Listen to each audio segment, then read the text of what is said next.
on the young people.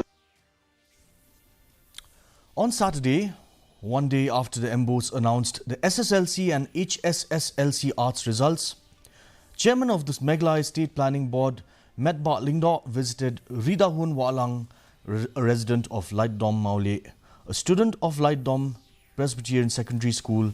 who secured 15th position on the list of the top 20. He congratulated her on her achievement and encouraged her to study harder in the future. He also praised her, saying that she had made the village and the district proud.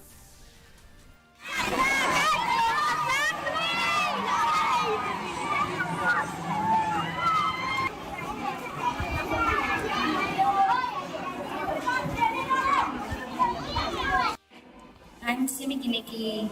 para kelas dulu atau para school kena school ba kiru kidai ban ayat risitong ba kumanga don hi bun ba idon ni kampalat ko dengan don shu bam yo lat ban ni school ni ba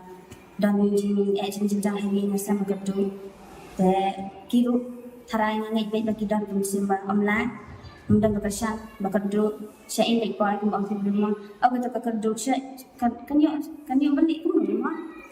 mundang kepersan hab bayu ibadu dai kibru kini sukan apa mah semisal bagi kini dia bersama